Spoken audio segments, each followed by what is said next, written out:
Welcome to Phenomenon Radio, the show that covers thought-provoking breakthroughs in the fields of UAP UFOs to discover fascinating truths, first-hand accounts, and investigative insights into the expanding confluence of physical and mental exposure to this worldwide phenomenon. Hosted by Emmy award-winning investigative journalists, Earthfiles reporter and editor Linda Moulton Howe, and world-renowned experiencer of the 1980 Rendlesham Bentwaters incident, John Burroughs. And now, leading off tonight's program, here's Linda Moulton Howe. My research as an investigative reporter into the mystery of alleged extraterrestrial materials from crashed UFOs began in April 1996. That's when I was doing news about Earth mysteries for a weekly broadcast called Dreamland and for the nightly Coast to Coast AM, both hosted by Art Bell and distributed throughout North America.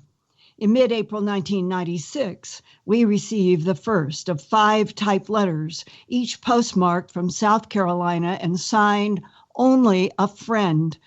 Later, the writer called me and explained he was active Army en route to the Middle East and wanted me to know he was the sender of the alleged UFO materials in case he didn't make it back alive.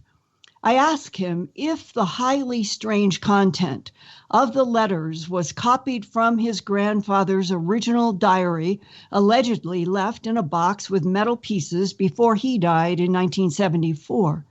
The Army man said he typed the 5 letters directly from excerpts in his grandfather's diary about military events at the time of UFO crashes in the Roswell region around 1947.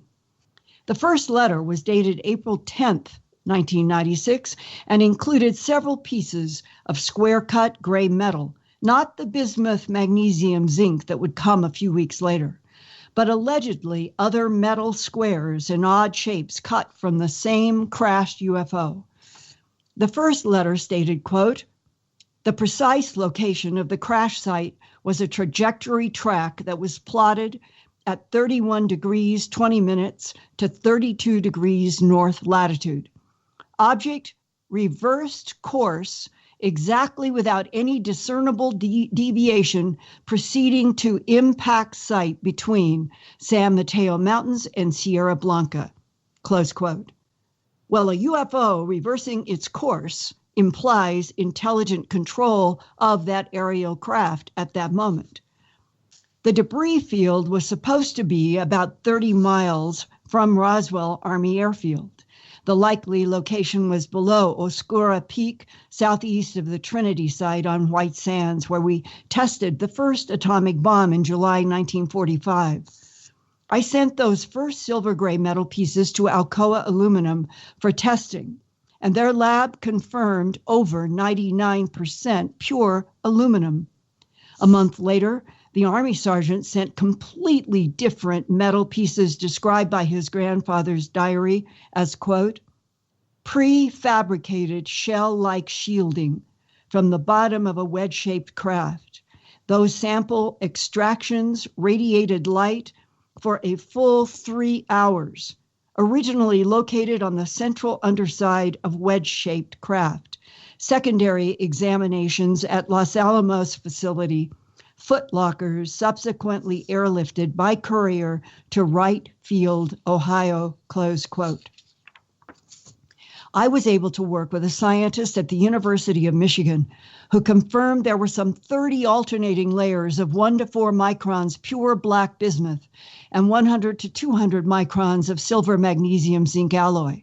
For comparison, a human hair is about 100 microns wide, so that's about the size of the magnesium zinc layers. A red blood cell is about 8 microns in diameter, so the pure bismuth layer is half the width of a red blood cell. Each of the half-dozen nano-layered metal pieces was about 2 to 3 inches wide and tapered to a thin edge. How do you make such a nano-layered metal, and what is it for? Several whistleblowers told me if the pure aluminum skin and the bismuth magnesium zinc skin are used together, they do away with gravity. But the grandfather's diary warns there were self-destruct mechanisms in the UFO. Quote, Granddad stated their own analysis of the first samples I sent you indicated it was pure extract aluminum as a conductor for the electromagnetic fields created in the propulsion systems. However, critically needed data was eliminated by the self-destruct mechanisms on the disk vehicle itself. Furthermore, the occupant survivor of the crash refused to disclose technical information despite a series of interrogative attempts to extract technological data. No means could be found to secure the information. And that means the being was using telepathy to answer some questions, but not all questions. Back to the letter. There were always 2 security team members present at every face-to-face meeting with the survivor who had the ability to deduce thoughts and questions prior to them being asked. The UFO itself was literally dissected, and it was discovered that the propulsion system had actually fused together the many interior components. There were control-type devices forged in the shape of the alien hands, which were assumed as controls and activation surfaces.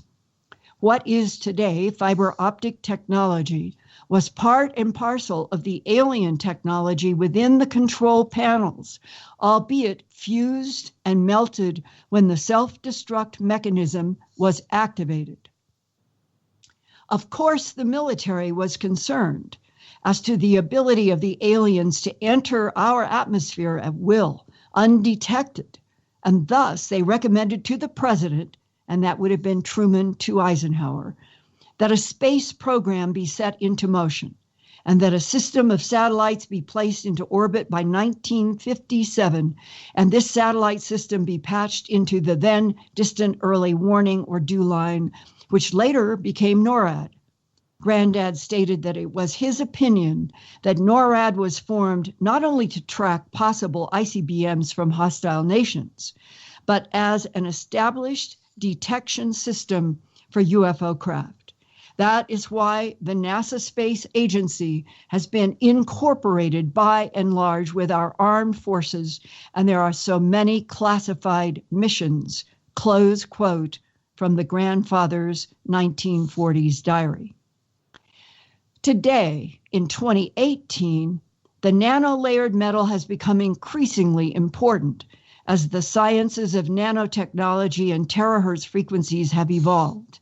Terahertz radiation has emerged as important not only for airport security screening technology, but for terahertz's unique frequency manipulations of matter at the atomic and molecular level of metals such as bismuth and magnesium.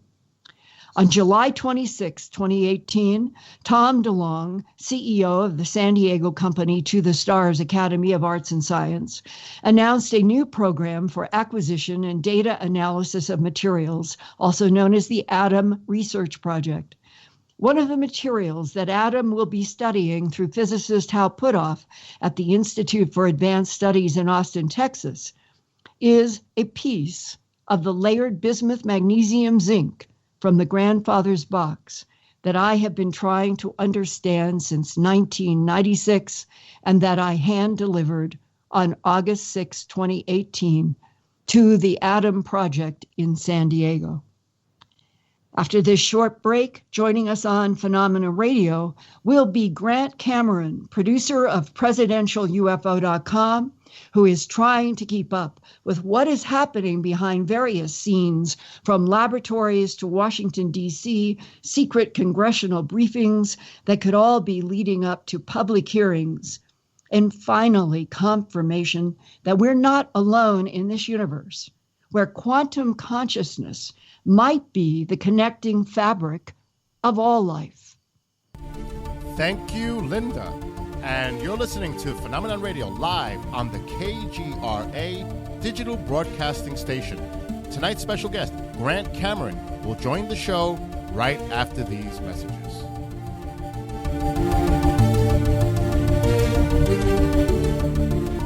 Welcome back to Phenomenon Radio. To start tonight's interview with special guest Grant Cameron, here's John Burroughs. John? Thanks, Bill, and Grant, welcome back. Thanks, John. I appreciate your invite. Oh, okay, well, since we're going into materials, I'm going to talk to you a little bit about something that popped up 15 days ago and see what maybe you know a little bit more about it. About 15 days ago, there was a little posting that made headline news, and it kind of had to do with a couple different materials that they had. One of them was a Rendlesham, and it said the Rendlesham sample was a collection of relatively fine shavings with the size on the order of 1 millimeter.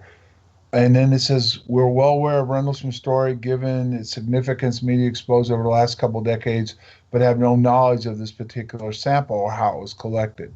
Which I thought was a little strange, because how could they not know anything about it if they received the sample, you know? So what I did was I contacted Hal Putoff, and I asked him about that article. And he says, we have materials and we'll carry out analysis.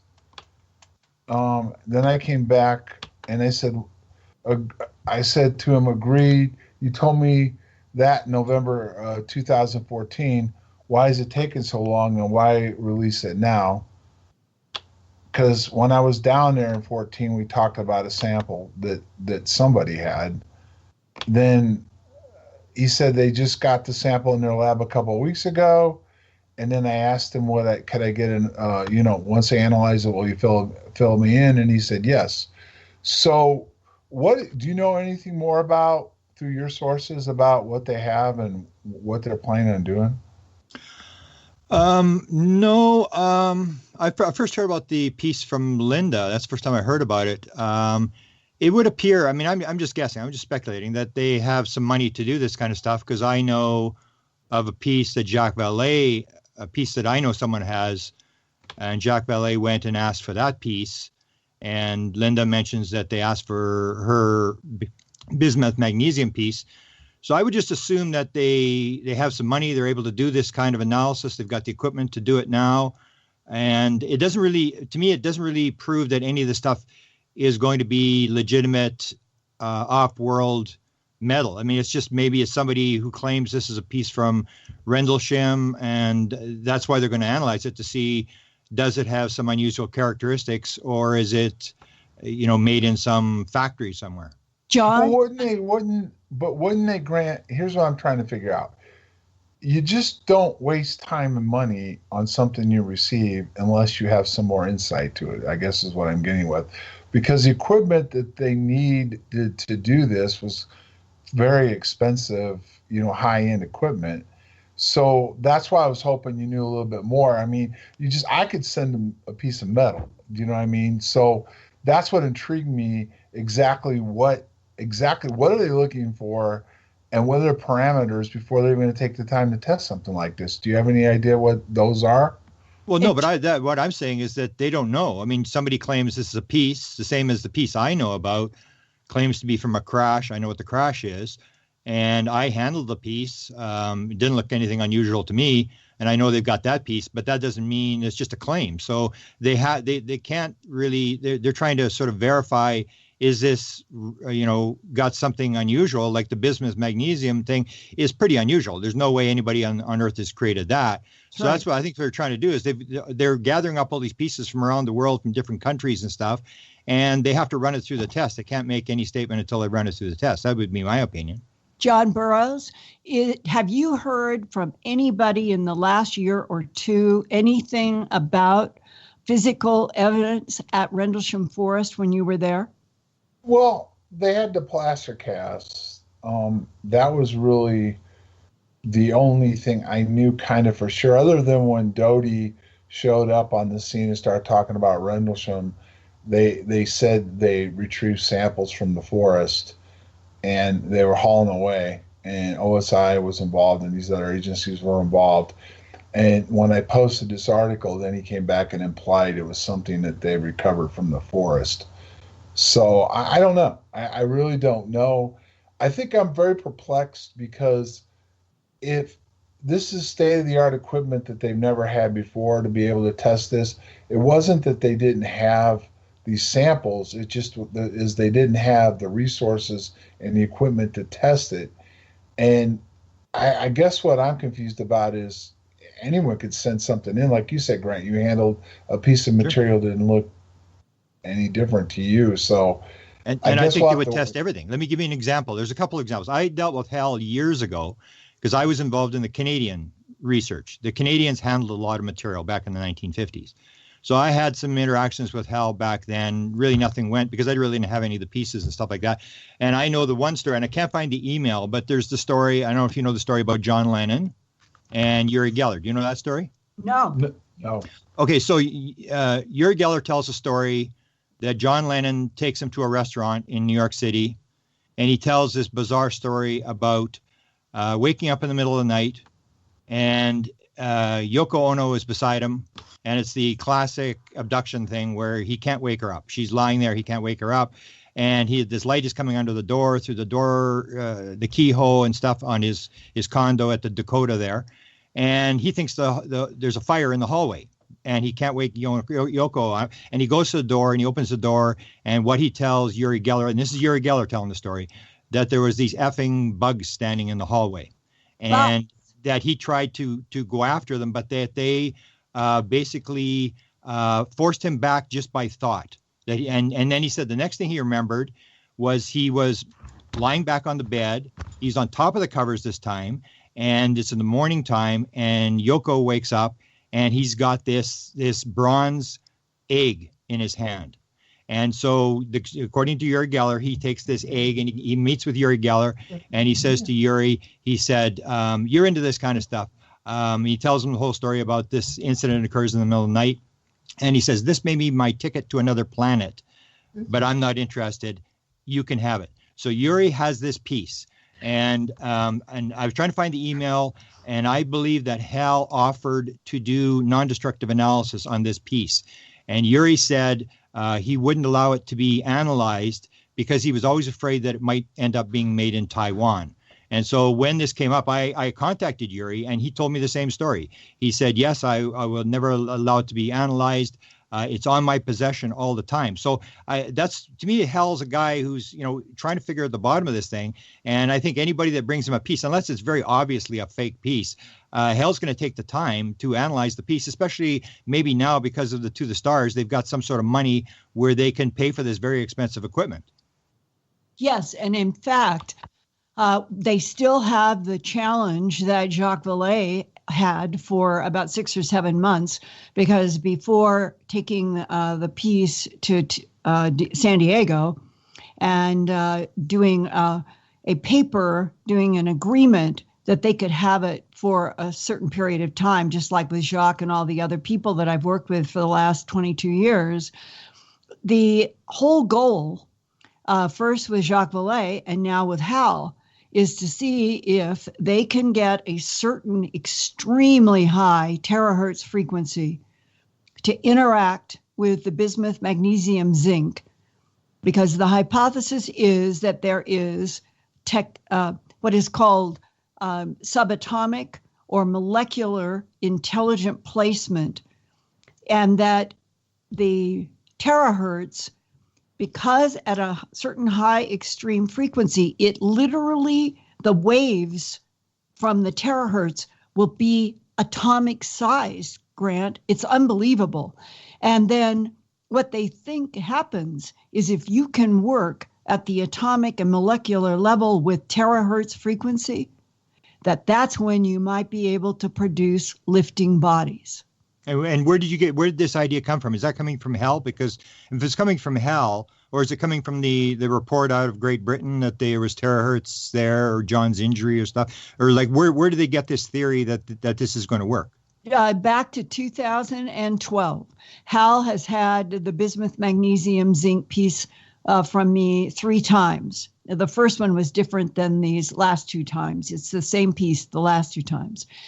And in the first round, it was in 1999, and he was looking at magnetic fields if you immerse the bismuth, magnesium, zinc in certain dynamic or static magnetic fields, would it turn into a lifting body? And nothing happened. Then in 2012, there had been more breakthrough research on terahertz frequencies being able at these high frequencies to have think of the waves as being tiny, tiny at the atomic and molecular level. And that working backwards from that terahertz would interact with nanotechnology and nano-layered metals. And so I do not know exactly what the source of his proposal that if we did an experiment on the bismuth, magnesium, zinc at X terahertz, it's a high frequency, it might turn into a lifting body or it might have some reaction. Well, it turned out in 2012, nobody anywhere had machinery in the white world anyway that could generate that level, that high frequency of terahertz. Now we're at 2018, 6 years later. And Hal and others think that they're going to be able to build a generator to make that terahertz. But Grant, this underscores something highly important about the bismuth, magnesium, zinc. No one has an off-the-shelf terahertz frequency generator. That all of this is still at the experimental stage of trying to interact with a highly unusual layered metal. You go to an exotic metals manufacturer in New York or New Jersey, and you say, how do you layer at the micron level pure bismuth with 97.6% magnesium and 2.4% zinc? And they'll laugh at you and say, it's impossible. We can't put bismuth and magnesium together. They will delaminate immediately. Well, the metal has stayed completely stable and intact since we received it in 1996. So automatically, the bismuth, magnesium, zinc is not something being manufactured anywhere on the planet. And if terahertz is the key, nobody has off-the-shelf terahertz generators. Yeah, because that's the one piece, and that's what I was talking to you the other day, that puzzles me, is that there are so many different, there are, to me, and you can correct me if I'm wrong, there are no two pieces the same. Like you had the gray pieces of the square pieces of metal, and we can actually even go back to the Canadian stuff that I got involved right from the word go. When I had my sighting in 1975, I tried to get this manuscript published for the sightings that I was having in this small town where I was, and nobody would publish it. And my father worked for the Department of Transport. He was a pilot there, and there was a radio engineer in his office, and he worked for the same department that ran the Canadian government UFO program, although my father, he was in a different city. So there was this radio radar engineer who said he'd had a sighting. My father said he wants to talk to you. I went and talked to the guy, and he said, if you really want to know what's going on with UFOs, you should study what the Canadian government was doing back in 1950 to 54. I was part of the program. I was working for Wilbur Brockhouse Smith. So what happened was I was kind of shocked, and the synchronicity of suddenly this guy in my father's office worked for the Canadians. So I went and I flew to Ottawa, and this would be about 1977. And I talked to Wilbur Smith's wife, who was a secretary to the Speaker of the Senate. So she was fairly high up herself. Wilbur had died, and she was basically opening up. And she was so impressed that this very young kid would fly across the country to talk to her about this. She said to me, I've got somebody I want you to talk to. His name is A.W.L. Bridge, and I never released his name while he was alive because he said, this ruined my life. He didn't want to talk to me, but Wilbur Smith's wife said, this boy is working on this. He's spending a lot of time. I want you to talk to him. He lived near me in Manitoba, where I live. So I went to see this guy, and he was the metallurgist. He was the guy who did the analysis for Wilbur Smith on all the metal. So, Bill, can you play a clip? The James Hardware 1, James Hardware 2. This is James Smith, who was the person, he's the oldest son of Wilbur Brockhouse Smith. And what happened was when Wilbur died, he told his wife, he said, I want you to take all the files, you take everything and you hide them because the government is going to come and try to recover these files. So James Smith hid the files. They went to his house. And Merle, who was the wife, said as soon as Wilbur died, they started having break-ins at the house. The Russians came, the Americans came, and the Canadians came, and they were all asking for the files for research purposes.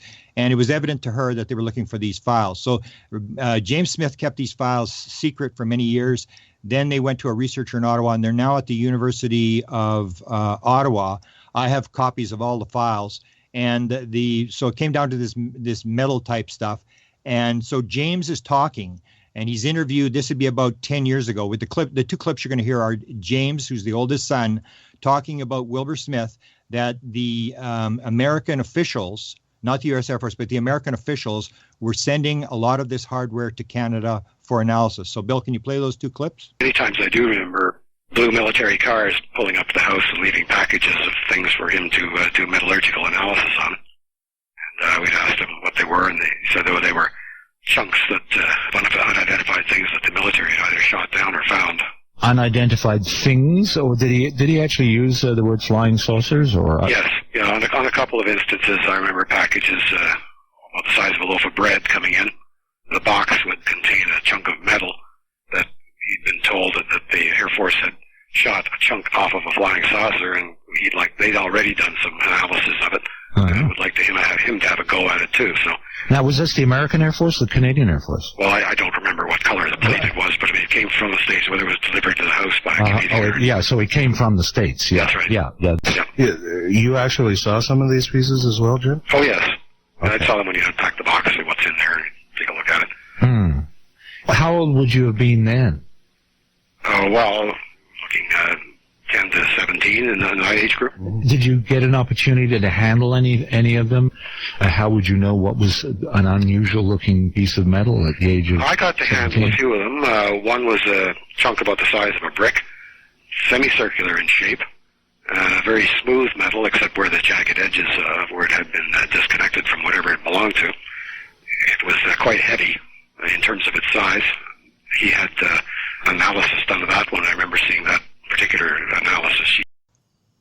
And so there you can see that the Canadians were handling stuff. And I talked to Art Bridge, and I said to him, you were doing the analysis? And he said, yeah. And he said very secretly he was a young guy working for the Defense Research Board in Canada, and he was working on recovered Russian nose cones from rockets and stuff, and they could tell by the nose cone how high they were able to shoot this stuff. And so he was sort of in this black world. And so I asked him, I said, how much hardware did you handle for Wilbur? And he said, tons of it. So this material has been around for a long time. The Canadians were working on this, and they mentioned the one piece that was shot off. If you look at Jacques Vallée gave a lecture, I think it was at Contact in 2015, where he's talking about the extruded metals, which I sort of got this idea that this may all just be the intelligence playing games where they shoot this metal out. And in that, he shows a chart of all these different types of, I think he's got about 15 different metals on the chart. And you can see they're all different. Every single piece none is different than any other. And he mentions this 1952 piece, which we know was couriered back by the CIA. We actually know the name of the Canadian guy who couriered this thing back. And the other thing they couriered back was called angel hair at the time, that they had recovered some angel hair and they sent it to Wilbur Smith for analysis. And that had all sort of disintegrated or evaporated in the shipment. But the Canadians dealt a lot, and Wilbur, when it came down to it, he had the 52 piece, I know for sure. There was two huge pieces that appeared on the St. Lawrence River that Wilbur was absolutely convinced these were extraterrestrial based upon some analysis. And that was like a ferrous metal. And one of those pieces actually is still around. It's in somebody's yard in Ontario. One of the pieces was sent to be sold off. Wilbur worked on the one, then Wilbur died. But Wilbur actually made one statement one time. He said, when it comes to the metal, he said it might as well be in the fourth dimension for what it's worth, and basically indicating that we aren't going to get anywhere with this stuff. And that's sort of the conclusion I've sort of come with the metal, is that even though you can get this metal and you can determine, like with the bismuth magnesium thing, this thing isn't made here. It's basically going to just give us sort of an indication that this is off-world, but it really doesn't tell you that much about what it is, because a lot of these other pieces are completely different. They're different. So, Bill, can you play the other piece? Now, this other interview, this was done just before Wilbur died, and Wilbur was very open. He was talking about the fact that he'd seen the bodies, he'd seen the craft, he had handled metal. He was pretty open about this kind of stuff, which is why they shut the program down. And near the end of his life, he's dying of cancer, so he knows he's dying. And just before he dies, the Canadians were very close to a group a UFO group in Ohio, ran by Earl Neff. And one of the members of the Ohio group goes up to talk to Wilbur Smith just before he dies. And they put out an audio of this guy telling what he discovered, what Wilbur told him just before he died. So can you play the Grove hardware? During the actual operation, however, of this, when Mr. Smith was on his feet, he was constantly visited by both Canadian government officials as well as American government officials. These were, of course, upper echelon people with attaché cases that were chained and locked to their wrists to make sure, of course, that none of the information was dropped or left behind in a bus station or something. And so he had a number of these visits. They had samples they wanted him to analyze of hardware, that is actually metal that had been found. So there you can see that the Canadians were doing a lot of this. And the wife, Art, told me the same thing. They all told me that they had piles of the stuff was coming from the U.S. to do analysis. And so I've looked at all the pieces. And I guess I need maybe to look more, but I've never seen two pieces the same, which sort of makes me wonder. I've come up with this sort of theory, like the program that's being run now is this Atom program, and I call mine the TOTO program, the theory of wow, that maybe what this metal stuff is just to make us think that they're throwing this kind of stuff, like it may be like a grade 5 science fair project on Zeta Reticuli to throw onto the human race to make them think. Because especially when you look at these extruded metals, which Jacques Vallée talks about, and he's recovered a lot of this stuff. And that's what they do, is they give, according to Elizondo, they give this huge insurance policy to the people. They say, you bring the piece, we'll give you this huge insurance policy. If we lose it or whatever, you get this money, and we're going to hold it for so long. And they're trying to get everybody to hand in their pieces. And so a lot of the people with these what are called extruded metals are handing in their pieces. And it's always puzzled me. And the first one was 1947 on the West Coast. And this is a thing where the UFO comes in and it looks like it's going to crash. And it's like the bird with the broken wing that's trying to get you away from the nest. And everybody's watching the UFO and it looks like it's about to crash, and it's wobbling around. And then it just stops and it shoots out this metal and then flies away. And the people, of course, go pick up the metal. And this has happened numerous times in history where this has happened, where the UFO has shot out this metal. And so people think, well, maybe it's some problem with their propulsion system. They had to, shoot this metal out. And I think, no, I think it's just, to me, it's like they're trying to get people to say, wow, they're trying to get people to think. And so it's always puzzled me, why are no two pieces the same? So we've got the money now, we've got the tools. But I think what we're going to do is going to be like the videos. It's going to be, you're going to be able to say, yeah, this is very unusual, and it sure doesn't look like it's from around here, but it really doesn't get you anywhere. Well, Grant, why would the U.S. government have been going to Canada and Wilbur Smith and that area for doing lab tests? Why wouldn't we have been doing everything in the U.S.? Well, I think what they were doing is they're bouncing it off the Canadians. You got to remember that Wilbur Smith was a very, very powerful person. We recovered the documents from and these were documents that were in Smith's files. They're not in the Canadian government files, but they're in Smith's personal files, that what Wilbur had done in 1950, this is how it starts. Wilbur is very interested in UFOs. He's curious about it. He's read a couple of books. And because he was, according to Art Bridge, this is what Art Bridge told me. He said, do you know what Wilbur did? And I said, he was the head radio engineer for the Canadian government. He said, no. Do you know what he really did? And I said, no, he was the head radio engineer. He said he ran Radio Ottawa. And I said, what was that? And he said, that is basically like the NSA of Canada. They're picking off Russian communications. So where they set up this thing, they were working with the National, Defense Research Board, and they had this facility where they had the Flying Saucer Observatory, and Wilbur had set this thing up right among all these antennas where they were picking off stuff. And so Wilbur would hand out allocations for radio frequencies. So FM radio frequencies were coming in the 1950s when Wilbur was there. And so when the Canadians and the Americans were negotiating along the border, who gets this frequency frequency, who gets that frequency. So he would be handing out the frequencies for all the intelligence as well. So he had this ultra top secret security clearance because he was running this Radio Ottawa. He was the head radio guy. And that in those days, that's how you picked off, foreign communications with intelligence people. So he had this very high clearance. So that's when Wilbur tells the story that he goes to the United States, and they go through official classified channels, which is the same thing that Hal can do or Eric Davis can do. If you have these security clearances, you can sort of indicate you've got a need to know. We were working on this program. Can we get access to Lockheed or wherever you want to talk to? And they may let somebody talk to you about what they're doing. So Wilbur had this ultra top secret security clearance, and he was working on a propulsion theory. And what he was saying is that he believed that the saucers were using the Earth's magnetic field for a propulsion system. And so that was the basic proposal. It wasn't really a flying saucer program. It was a program to develop free energy from what he believed they were using the Earth's magnetic field. So they go through the Canadian embassy, and they go through a military attaché, and his name was Arnold Wright, because we've got all the documents. So Arnold Wright goes through official classified channels to the Research and Development Board, which is basically where all the weapons were developed. The atomic bomb, proximity fuse, all that stuff was done through the Research and Development Board, and it was run by Dr. Vannevar Bush. And Vannevar Bush, if you know the whole story with the MJ-12, this whole deal, that Vannevar Bush was the guy that was in charge, the scientific guy in charge of the atomic bomb, all the World War II stuff. He was supposedly in charge of the UFO stuff. We actually have a document where Admiral Major Kehoe, who ran NICAP at the time, was sort of running errands for Smith, and that he had actually taken Smith's proposal on propulsion to Vannevar Bush. And there's actually, from the Canadian Embassy, there's actually a document where the Canadian Embassy is waiting for a response from Vannevar Bush as to what Vannevar Bush thinks about this program. So Smith was very high level. He was dealing with Vannevar Bush. He was dealing with the Research and Development Board. As his son points out, and we haven't got the clip, I could play the clip some other time, but there's actually a clip where James Smith is asked, and I asked him too, because what happened was Wilbur had the program shut down. He had a flying saucer observatory,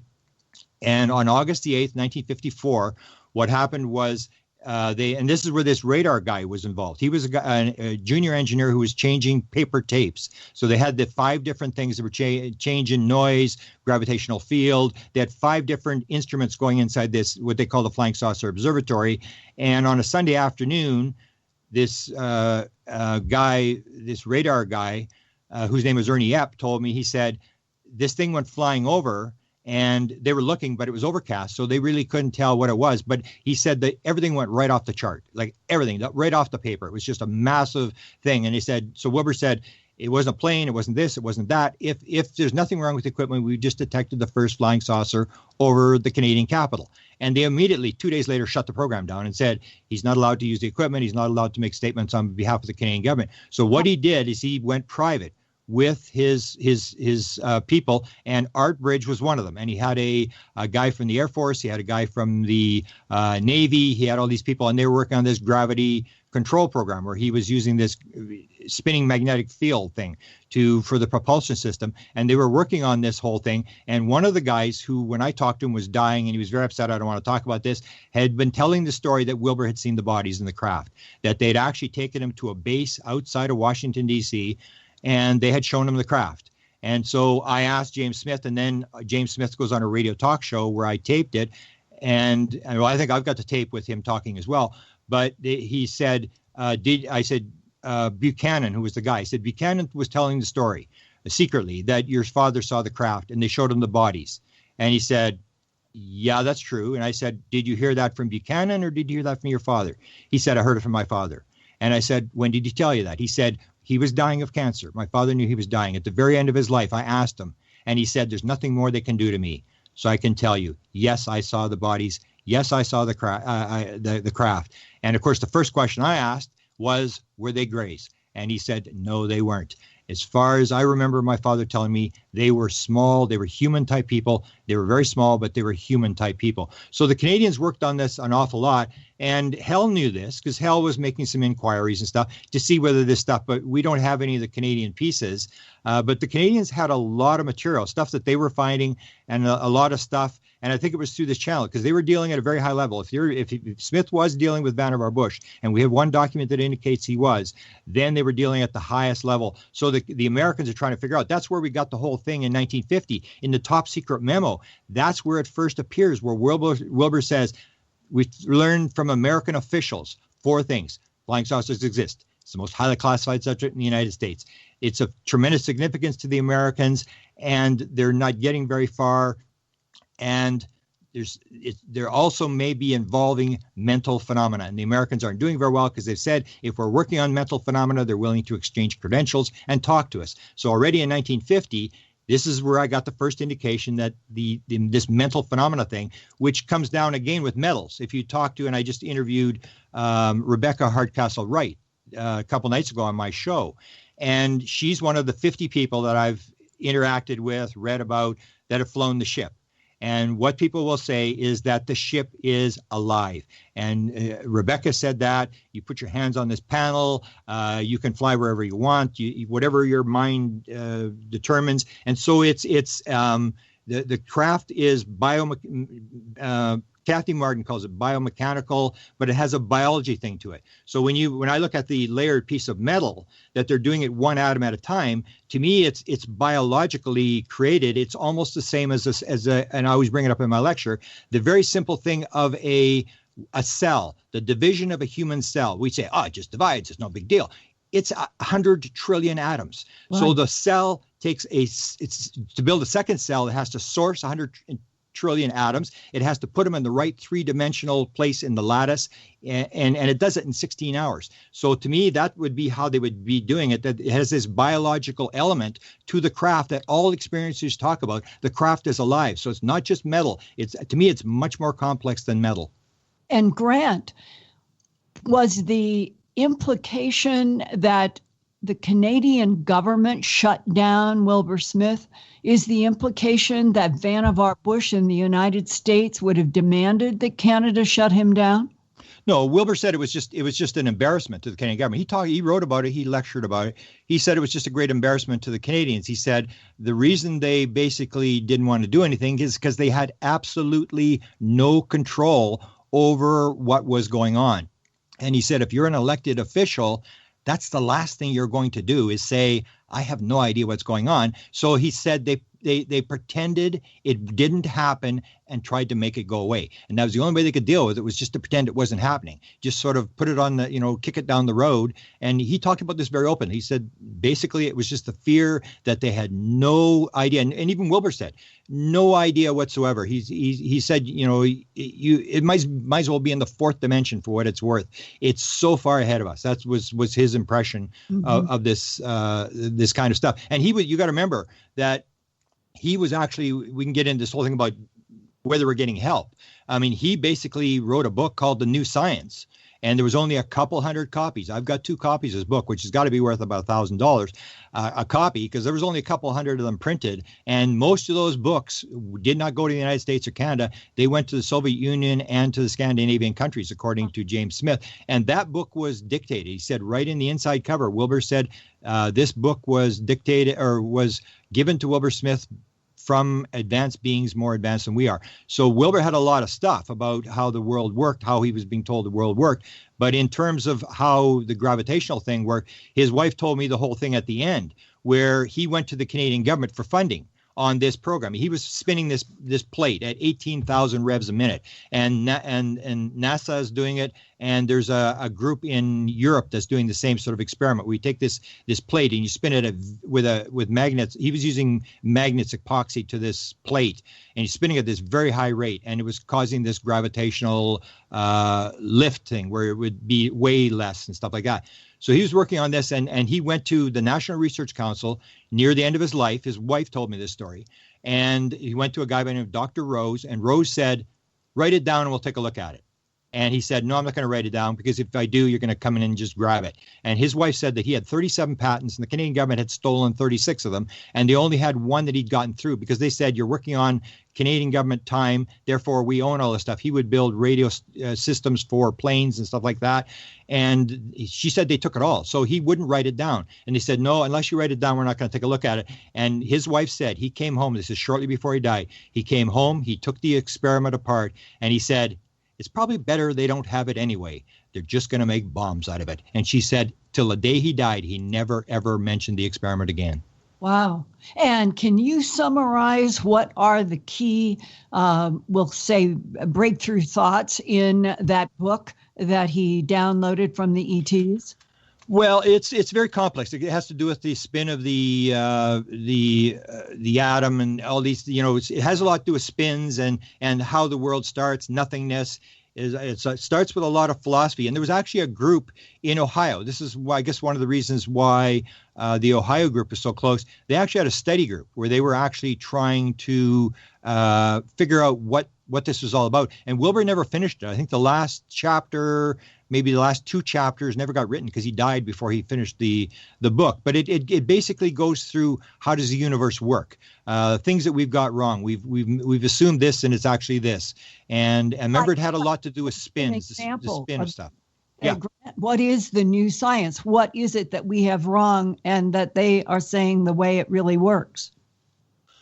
Well, again, I can give you a link on the internet. There is a copy on the internet where you can sort of read it. And I'm sure Hal's read it. I'm sure a lot of people have. I know Eric Davis had knew about this book. And they were all looking at it. Now, whether it meant anything, I don't know what Hal, it would be interesting to see what Hal thought about it, because it was pretty, a lot of philosophy to start. But then it had to do, I remember it had to do with a lot with spin, because I'm not a scientist. I'm not really that familiar. But when you get to the molecular, in the different types of dimensions and it was kind of complex, but it was maybe about 70 pages long. And then he had other stuff that he was given by them. He was given this thing because he was big, like all the people, about the nuclear weapon thing. They had given him this invention. They were telling him that when you detonate an atomic bomb, you not only get the wave detonation going up into the atmosphere, you also get it going down through the Earth. And what he was claiming, and he went to the Canadian government and he couldn't convince them. He said that the beings were telling him that we were creating these areas of reduced binding, and that the beings had given him this instrument, which would detect these areas of reduced binding. And Wilbur was saying there was actually planes that were being destroyed by flying through these, because it would just sort of the plane couldn't hold together in these areas of reduced binding. And he claimed it was coming from these atomic explosions, from this force going through the Earth. So they gave him a lot of stuff, and he had this. They had also given him a radio thing. He was in contact with a lot of, he was an experiencer. He was in contact with this AFA. This is the famous one that Jacques Vallée gave me the documents where they're at the CIA, at the National Photographic Interpretation Center, right, where Arthur Lundahl, the guy that preceded Kit Green in the Weird Desk, they're channeling this alien by the name of AFA. That was the same alien that Smith was in contact with. And Smith, they had given him this radio. And I remember them telling me, and unfortunately I didn't keep the notes, but this radar tech guy was telling me exactly what frequency they were actually doing this communication. And he told me the story that he had gone to this highly classified area outside of Ottawa where they had these antennas, and he couldn't figure out why everybody was there. There's piles of cars, he said. What's going on here? So he went in there, and the guy that ran the communication station, Wilbur, was saying, send the communication.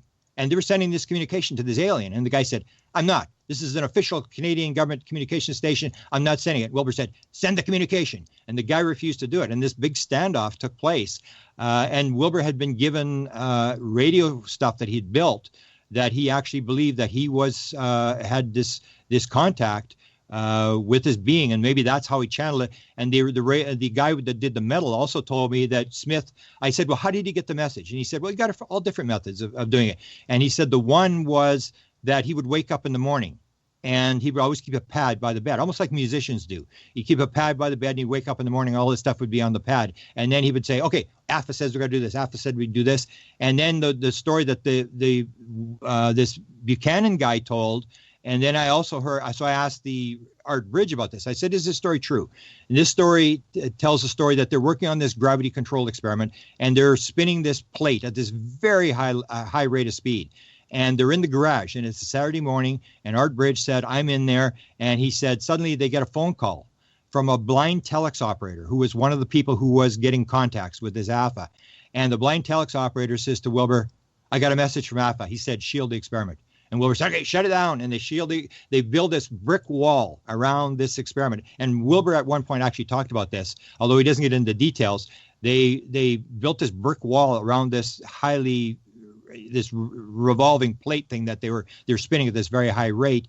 And as soon as they turned it on, the thing sort of exploded. And Wilbur Smith said we were picking ceramic magnets out of the wall, and somebody would have been seriously injured if we hadn't got a message. So it was a very bizarre time. But you got to remember, he was a very, very high level guy in the Canadian government. He wasn't just some radio guy. He was negotiating with the Americans on a lot of stuff, and it was a lot more open than it is now. You got to remember, the real cover-up didn't start till, I think, 1954, or until after the overflight of Washington, D.C. Before then, the Canadians, because you remember, the Canadians and the Americans worked on the atomic bomb, they worked on proximity fuse, they worked on jet engines, plastic explosives. It was the Americans, the Canadians, and the Canadians, British, and the Americans during World War II, we're working on all this sort of stuff. So it was a very close cooperation. So when it came to UFOs, when that all started to go, I'm sure that all these various groups were working on this as well. And then the Americans probably, after the overflight, it went to the real top secret stuff, and they shut the Canadians out.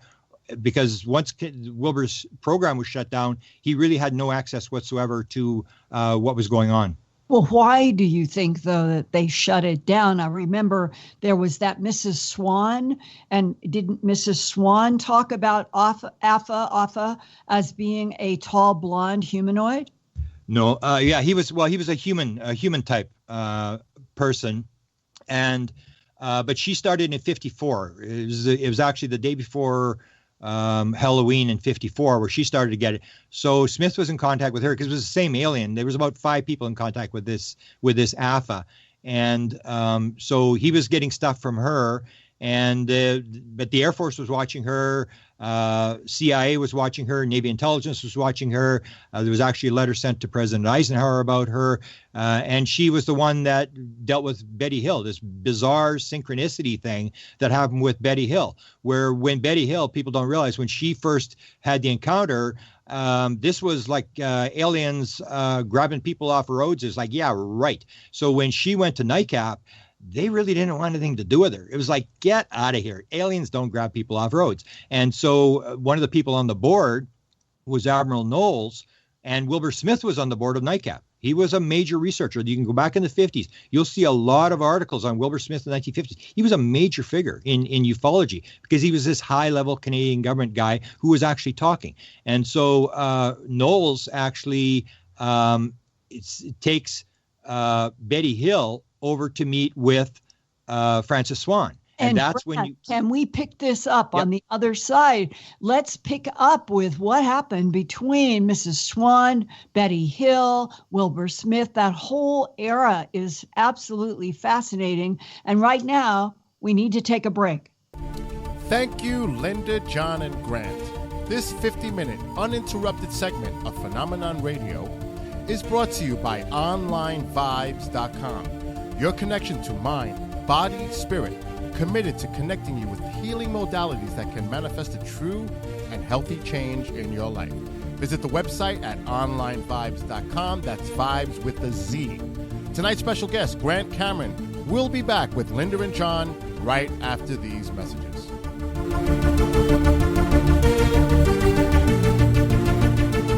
Welcome back to Phenomenon Radio, live right here on the KGRA digital broadcasting station. Before we begin hour 2 of our interview with special guest Grant Cameron, it's time for the news brought to you exclusively by Earthfiles.com. And here's Linda Moulton Howe. Linda? Thanks, Bill. One of the great mysteries about this universe is the question, Why did we end up in a universe made of matter without equal parts antimatter after the Big Bang? And does the answer have something to do with how gravity interacts with antimatter? This cosmos was born with a bias toward matter and not antimatter, and scientists don't know why. There is little or no antimatter in this entire universe. Under normal conditions, if you put antimatter together with matter, they will annihilate each other. Now, for the first time at the huge CERN particle accelerator and collider in Switzerland, chemist and physicist Takamasa Momose from the University of British Columbia has used laser pulses lasting nanoseconds to induce a change of energy state for an atom of antimatter. Antimatter is notoriously difficult to produce, contain, and manipulate, so the experiment is monumental from a science point of view. It represents a great advance in scientists' ability to experimentally manipulate antimatter, which is one of the very rarest substances in our cosmos. Dr. Mimosa points out that trying to produce antimatter in a lab to test with matter is very difficult to do. But now with laser pulse manipulation, he says, quote, over the past decade, scientists have been able to revolutionize atomic physics using optical manipulation and laser cooling. And with this result now, we can begin applying the same tools to probing the mysteries of antimatter, close quote. Dr. Momose reported his results in the recent journal Nature and says his successful pulsed laser manipulations are opening up a brand new era in antimatter science and perhaps ultimately a breakthrough in our understanding and manipulation of gravity, which could perhaps lead to other breakthroughs for interstellar travel. This is Linda Moulton Howe. Please stay tuned to Earthfiles news updates on KGRA Radio and visit every day my science, environment, and real X-Files news website, earthfiles.com, for more on breaking stories about our universe, this solar system, and the planet we live on. Thank you, Linda. And that's the news brought to you by Earthfiles.com. And now let's get back to the interview with tonight's special guest, Grant Cameron. Here's Linda Moulton Howe. Linda? Thanks, Bill. And Grant, before the break, we were talking about the connection that was made in 1954, I believe, with Mrs. Swan, and that she became introduced to Betty Hill after the 1961 abduction from the White Hills in New Hampshire, and that this was a time when Wilbur Smith was also so keenly involved in UFO research. Can you put all those pieces together now in a coherent story for us? Yeah, well, Swan she's getting a little more known now. Like Kathy Martin wrote about her in her latest article that she did for this book, Beyond UFOs. And she recovered some of her files. She was a fairly important person. And she starts in 54. Wilbur's listening to everything she says. There's actually the FBI and the Air Force documents on Swan. You can actually see Smith's name there. They black it out, but you can tell this guy's from Canada, and you know it's Wilbur Smith there. And so she's actually, there's an event that takes place in 54 that a lot of people don't really remember. Is she was saying that there these beings were here, and they had two huge spaceships that they were in that were miles long, and the one was Alpha and the other one was Ponar, was flying the other one. And she was saying this in 1954. And in 1954, if you go back to all the magazines, Aviation Week and Space Technology, New York Times covered it. They discovered two objects over the Earth. They were picked up when they got long-range radar. I think the Air Force developed long-range radar, and that's when they picked these things up. And they actually, there's a lot of articles written on these two objects. And the way they walked out of it, they said, "Oh, these are natural satellites." Well, if they're natural satellites, they'd still be there. But Swan was saying that these two objects were there, and Wilbur was actually writing in some of his correspondence with people, look to this position in the sky, see if you can see these things. And so he was getting this kind of material, and Navy intelligence picked up on her in 1954 as well. There was a couple of guys, and one of the guys worked for the CIA. And so they met with her in 54, and then in 59, for whatever reason, they went back down to talk to her. And they were there, and she was doing this channeling thing with this AFA, and they were asking her questions. And she said, well, why don't I just sit you down and show you how to do it? So the one guy sits down. I think it was Larson was the guy's name. There was Neesham and Larson. I always get confused which one did the actual channeling. He sits down, and she puts her hand on his right shoulder, and he starts to do this automatic writing thing. And he starts to get these messages from this AFA. And of course, they're just fascinated. They go racing back. And because the guy's working for the CIA, they go to Arthur Lundall, who was the guy who ran the Weird Desk before Kit Green.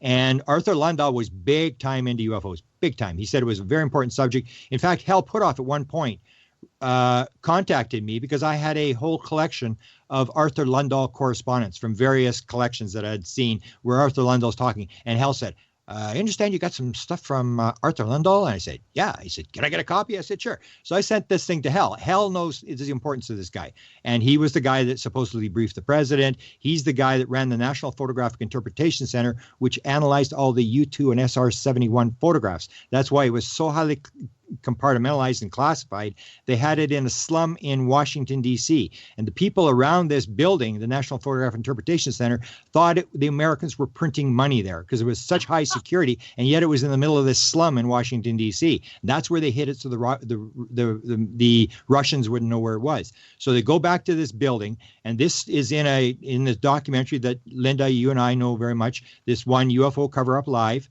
1988. This documentary is done there, and they have Robert Friend, who runs Blue Book. So, oh no, it wasn't. It was excuse me. It was Quinton Bob Emenegger's documentary, 75, where this appears. So Bob gets Arthur Lundall, and he's being given a bunch of stuff. So they're putting this stuff in the documentary. So that's when Bob Emenegger tells me, he said, I said to Arthur, I said, fascinating story. And I'll tell you the story in a sec. He said, can you go on camera and tell the story? And he said, no, Bob, I can't go on camera. You know that. He said, well, why not? He said, Bob, I'm on duty. I can't go on camera. He's still operational. He's the big CIA guy. But yet Bob said when they ran UFO Past, Present, and Future, the documentary, there was a guy, and Betsky, I can't remember what the guy's name was, but a CIA guy that was on the set the entire time that they filmed that UFO Past, Present, and Future documentary, which was then done in 1979. UFOs, It Has Begun. They redid the thing, and that's when Valet enters the whole thing, and they do the cattle mutilation stuff. But anyway, the story that they fed to him was this story in 1959, July 1959. This Navy intelligence guy has been to see Mrs. Swan. He's been taught how to channel this thing. He goes running back to the National Photographic Interpretation Center, to Arthur Lundall, who was the guy who briefed Kennedy on the Cuban Missile Crisis, because he was the expert on photographs. He was the guy that did all the photographic analysis for the Robertson panel report. That's how he got the job. He had a Navy lab, which then became the CIA lab, and he did all the UFO analysis on photographs. He did all the U-2, the SR-71. He's there. This Navy intelligence guy comes in and says, Swan showed me how to channel. And so Lundall is very open-minded. He said, okay, great. Sit down. Let's have a talk. So, and this is the document that Jacques Vallée gave me. He said, you got the story. Here's the document. He gave it, and I put it on my website. And it's an 11-page document that tells this whole story. It names all the CIA people that are in the room. And this guy sits down, and Arthur Lundall's running the interview. And he tells Bob Emenegger, this actually happened, and this is the CIA memo. This is for real. And so they say, okay, who are you, AFA? Do you favor a particular race? No. Do you favor a particular religion? No. And they ask all these questions. And then Arthur Lundall says to this guy who's doing this automatic writing thing, he says, we'd like some proof. And then the guy goes from automatic writing to talking. And he said, what do you want? And then he said, we'd like you to show yourself. And then he said, when? And this is, you remember, Robert Friend is telling this story on camera, and he's in the room where this happened. And he said, when? And he said, right now. And then this Navy intelligence guy says, go to the window. And they go to the window, and Friend goes to the window, and you can see, and this flying saucer flies by in the middle of the day and flies over the Capitol. And of course, that's when they call Robert Friend at Wright-Patterson, and it's a top secret. And they say, this top secret meeting, you got to get here, you got to see this. And Robert Friend goes racing to the National Photographic Interpretation Center 2 days later, and they put this guy back in the chair. Arthur Lundahl's running it again, and he says, okay. And he gets in contact, and they get in contact, and he said, we'd like you to fly by. And then AFA says the time isn't right. And Arthur, Friend said, it was the most dramatic case he'd ever seen. He said there was no doubt that something was going on. This guy's Adam's apple was bouncing up and down. He said it was really dramatic. And the way they handled it, how they dragged him out of Wright-Patterson and said, you come to Washington right away. So you had that kind of stuff going on behind the scenes with Wilbur Smith, but that was happening later on. That was, Smith's program was shut down in 1954. And there was a question asked about the shutdown. And the name that was mentioned was Oman Salant. Now, when you see the top secret memo, and this is one of the only top secret memos that is around that I know that's legitimate, the Canadian government does not deny this document is real. It was declassified in 1979. Stanton Friedman helped force these documents out. The Canadians, I don't think, realized what they were releasing. And this is the top secret memo, said that flying saucers exist, the most highly classified subject, and it was top secret, and it was coming from the Americans and stuff like that. And in that document, it's mentioning the fact that Wilbur Smith went to Oman Salant, Dr. Oman Salant, who was the head of the Defense Research Board. So this metallurgy guy who was doing the metal research, that was his department. So this is like weapon research. It's so not just for a second of clarity. Salant is a scientist in Canada who parallels a scientist in the United States that we've come to know as a Kit Green. Vannevar Bush. Vannevar Bush. He's Vannevar Bush's equivalent in Canada. So when the Americans, during World War II, so when they're working on the atomic bomb, you had a guy named Tizard, who was the big scientist in Great Britain. You had Oman Salant was the big, well, first it was a guy named Mackenzie, then Salant took over for him. So the big guy, he would be the guy that would be negotiating for whatever, you're going to work on this part of the bomb. The Canadians were producing the uranium and stuff like that for the bomb, and the British were doing this, and the Americans were doing it. So that you got to remember, these three countries during World War II and after World War II were working together on a lot of very classified weapon stuff. And so Salant was the Canadian equivalent. And he actually, I've had correspondence with him, and other people did, during the time when this thing broke. And he confirmed, yes, he was Vannevar Bush's equivalent in Canada. And I asked him, I said, did you discuss UFOs with Vannevar Bush? And he said, yeah, we discussed a lot of stuff.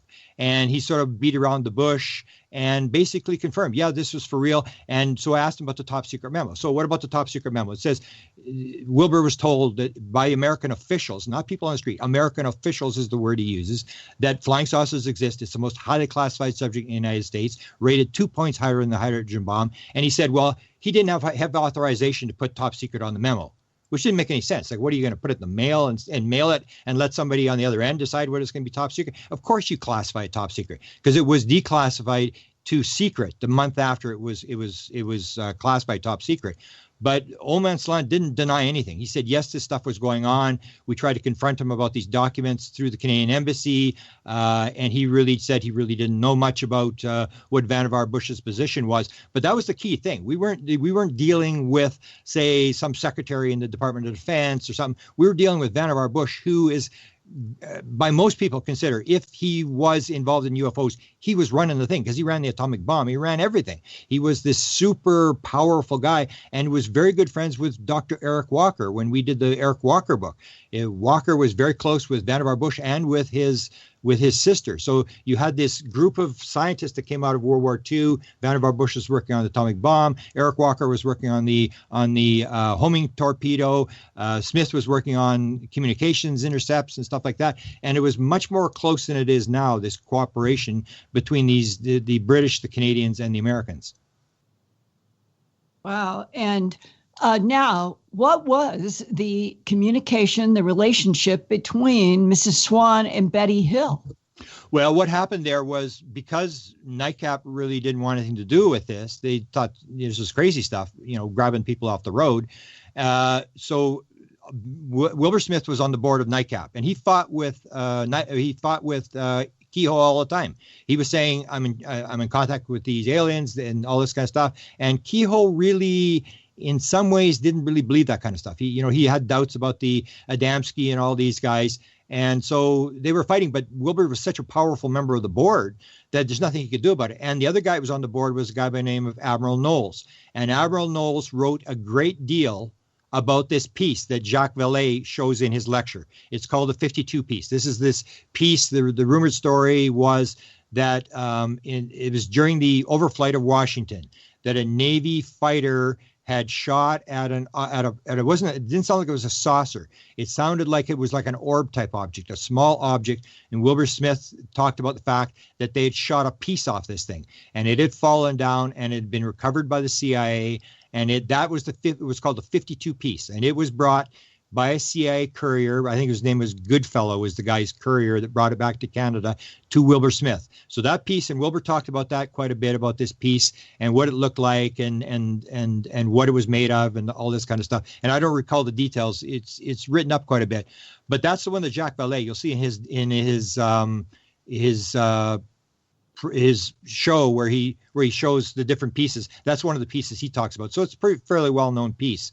And yet there's a lot of pieces. I mean, even I still have a piece. I have a piece. And I guess just to throw this in, because it's the story. I don't know if you know the story, because they're going to be grabbing everything to the stars.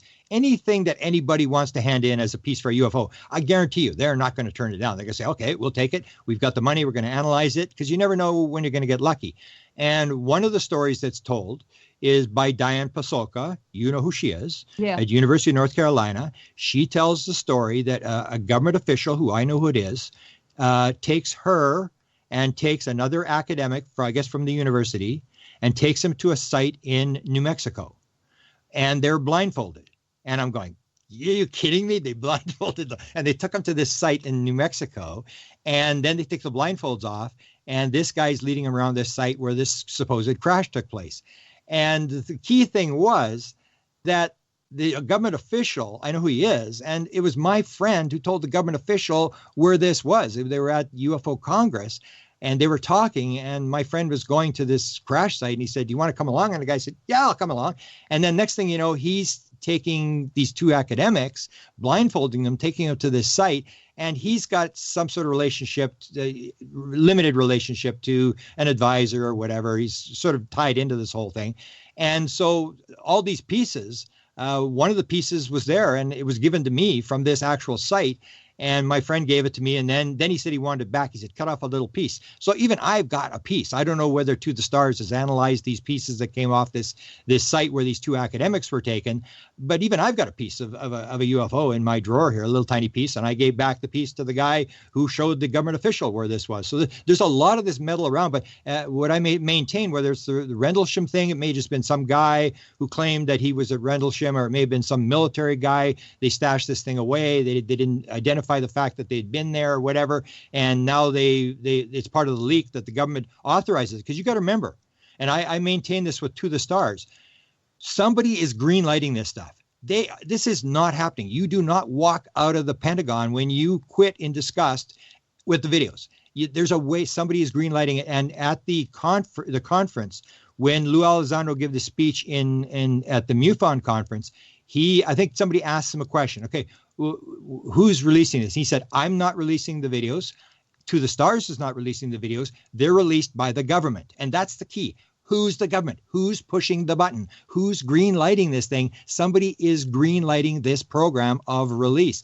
And so what Lou Elizondo, and don't quote me, I think what he said was, well, you'd have to ask the government. And that's the $64,000 question. Who's the government? Who's green lighting this stuff? Yeah, and jumping back to 1961 and the first famous human abduction case of Betty and Barney Hill. Oh, yeah. How did Mrs. Swan come to meet and talk with Betty Hill? Betty Hill would represent some kind of a gray type. And Mrs. Swan was dealing with the humanoid Alpha. Yeah. And it would be very interesting to know what they talked about. Well, with the story there, and I talked to Betty Hill about this, and I tried to talk to Frances Swan, but Frances Swan was very religious, and she didn't have a very good command of English. I would ask her all these questions, and she sort of give little 1-2 word answers. But basically what happened was, and this is the weird thing, where I'm coming up with this theory about, the theory of wow, that they're doing all these things to make us go, wow. Because the thing was that you have the end of the sort of the blonde era of contactees of the 1950s, and they will fade away. As soon as Betty Hill comes along, suddenly they fade away, and suddenly everything is grays. And so you have it's a transition period. And what happens is that Frances Swan is like down the road from Betty Hill. Like, what's the chances that these two women are like one's in Elliott, Maine, and one's in on the other side of the river in Plymouth or whatever, I can't remember the name of the city, but basically they're across the street. So Admiral Knowles, because Nightcap won't deal with Betty Hill, he takes her to Frances Swan, and he said, oh, Frances Swan is in contact with these aliens. She'll explain what's going on. Don't worry, we'll get an answer or whatever. And she goes in, and that's when she starts describing these beings that sound like grays. And that's because Frances Swan had this very religious thing, the good guys and the bad guys. And as soon as she said, you're dealing with the grays, oh, they're not the same as mine. I've got the human types. They're the good guys, and you're dealing with the evil ones. And she basically throws her out of the house. I'm not going to deal with her. Get away from me. You're dealing with the evil ones. And then Frances Swan later tells me there's an article written. There was I don't want to get in. There was an article written in the 1980s. There's this group came out, wrote a couple of magazines, and there was some high-level people that were writing these articles. And one of them dealt with a guy who had gone back to talk to Frances Swan and about this whole channeling thing at the National Photographic Interpretation Center. And she was talking about it, and he took some photographs of her, and she was telling these stories. And she said that the guy who was doing the channeling, that he had started to channel the grays, and she had warned him. She told me this. I warned him not to talk to them, and that he was dealing with the evil ones. And according to this article in the 1980s, this guy goes back to Frances Swan in the 1980s, and he said, they won't leave me alone. You've got to get rid of them. And she said, I told you not to deal with them. I told you. And this is written up in this article. And Frances Swan confirmed the fact. She said, yes, I told him not to deal with these. And I asked her about the government. I said, did the government tell you not to talk? And she said, yes, they told me to be still. That was the word she used. They told me to be still. But here's this woman who was in the background, who never got she never wrote any books. She never went on any talk shows. She was always way in the background, but they had all these very high level government, almost like the Chris Bledsoe thing. They realized this woman was in contact with something. She was able to, she had almost no education. She had grade 4 education or something, but she was able to answer all sorts of scientific questions. And so they were watching her very carefully. But that's where this transition took place, where it goes from the blondes to the grays, and it happens in this very small area outside of Elliott, Maine, between Betty Hill, who's like the sort of the godmother of the gray phenomena, and Frances Swan, who was like one of the key people dealing with the sort of the Adamski type humanoid people. Blonde. And Grant, what is your own insight now in 2018 about why there would have been this transition from the blonde humanoids in England and the United States suddenly to the grays through Betty and Barney Hill? Well, I don't know if I have time to get into it tonight, but that's where I have this theory, the theory of wow, that to me, the more I look at it, and the metals is a key one, unless it'll appear that a lot of this people are finding similar metal. But when you have like, we discussed the other night, you have the Roswell piece that was, the memory metal with titanium and nickel. And then you have one magnesium and bismuth. And then you have this ferrous piece in Canada. And then you have the aluminum piece. And they're all different. And so I came up with this theory. I was going, maybe this is just a game. Maybe this is like a grade 5 project on Zeta Reticuli. Or like the one that Jacques Vallée talks about with the isotopes. They're all messed up. So they say to the kids, okay, what are we going to do this year? Okay, let's take one and let's screw up the isotopes and we'll drop that one down. That'll really make them think. Because you take a look at the way it's working is, I always say with the craft, when we knocked out bin Laden, Did we turn the lights on when we went in to get bin Laden? No, we had the lights off. But when in 1975, when I had my sighting, and when they grabbed Travis Walton for 5 days, so that people would go, oh, this guy would be the aliens said, this guy would be the most famous abductee ever. We're going to keep this guy for 5 days. Nobody would have heard of Travis Walton if they hadn't kept for 5 days. So they're doing this kind of stuff. And what they do is in 1975, the same time Travis Walton was being abducted, in October, end of October, beginning of November, along the Canadian-U.S. border, they're going to all the nuclear missile silos.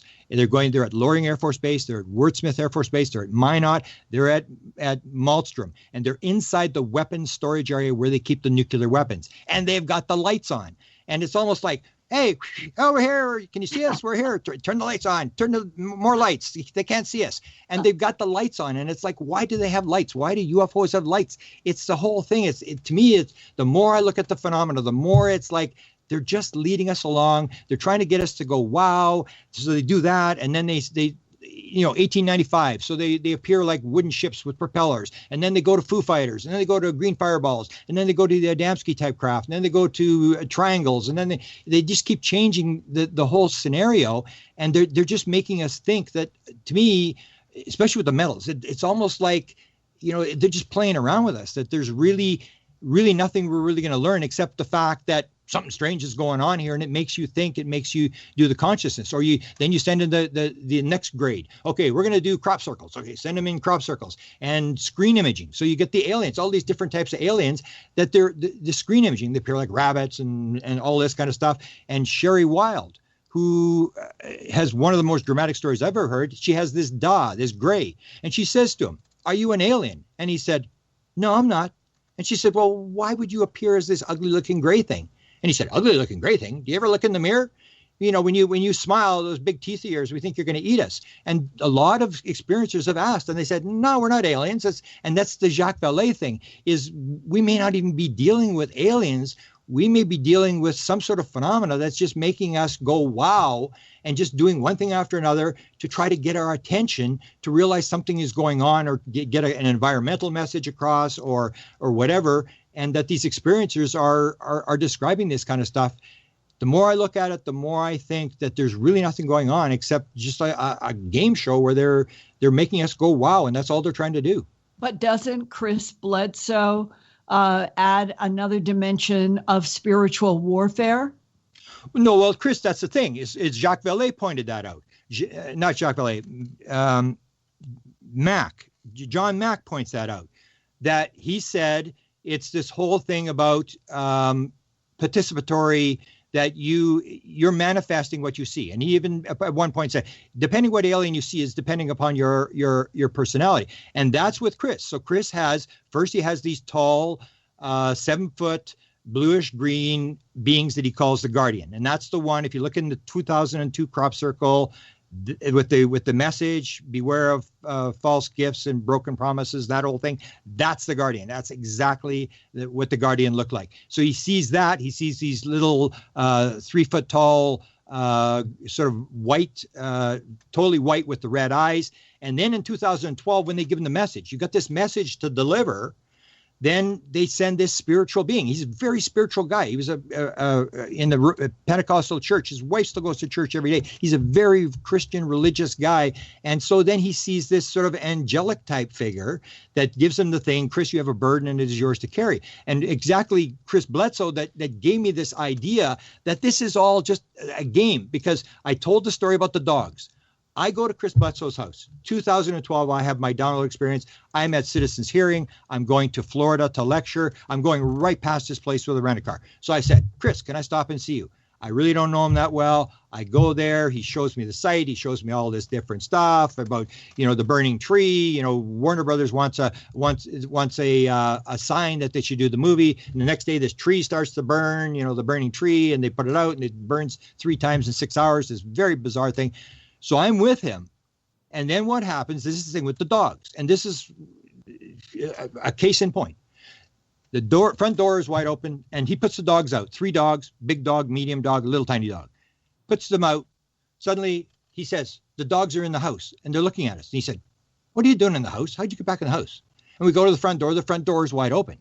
And he puts the dogs back out. I leave. I head for Florida. When I get to Florida, he said, you know what, Grant? It happened twice more after you left. I went back in the house. I'm in the house, and the door's wide open. The dogs are back in the house. And then I went to the bathroom, and I came out of the bathroom, and the door's wide open. And the dogs are, and I go, whatever. So this is the thing. So if they're really not trying to impress us, they'll do something very simple. So I said, whatever. You left the door open. I wasn't impressed at all. Just nothing. So when I'm coming back to take the rent-a-car back to Washington, I go past his place again. And that's when they said, you aren't impressed with that? Watch this. So it happens within 10 minutes after I'm there. And we're standing there at the back door. Nellie, the big black lab, is behind me. We're going to go in the house. And I hear Chris go, Nellie, what happened? And the blood is shooting out the dog's neck like a water fountain. And it's shooting blood all over me or whatever. And then I got the message. This is wow. Like the first time I wasn't impressed. Like, I don't really, who cares? The dog's eating in the house. I immediately knew, wow, get the camera. And I go running to the car and I come back and I start filming this thing as Chris has got the dog on the ground and the blood is all over the place and stuff like that. And then he lifts up the rag. The dog runs off. They go to check the dog. There's no wound on the dog. And then I look at my pants and there's blood all over my pants. And I said to Chris, I said, you know what? They want this movie. That's why they burned the tree. They want the movie. And I wasn't impressed. And so that's why they did it. He thought it was something else. I said, no, I think they just want this in the movie. They wanted to do this bizarre thing because they want a movie about this whole thing because his was going to be called The Message. He's got a message for the world that he was given by this angelic being in 2012 twice. And the thing was to give the message and they wanted the thing. So he said, no, I don't think so. And then sure enough, a month later, he said, can you send the photographs for the dog? Warner Brothers would like to see the photographs. And that's the thing. So if he does a project, that bizarre story is going to be in there. And that just gets your attention. And let me tell you, it got my attention. It was one of the most dramatic things in my life. It was just like, wow, this is just unbelievable. Blood on the walls and the floor and stuff like that. And then when they go to check the dog, there's no wound on the dog. And it's like, to me, I just see it over and over again, this kind of stuff where they're just trying to get our attention and they're trying to say, with the nuclear weapons. So they come in to shut down the nuclear weapons and they should get the Nobel Peace Prize for that. They come in to shut down the nuclear weapons. And what happens? Who's in the silo when they shut down the 10 nuclear missiles at Malmstrom?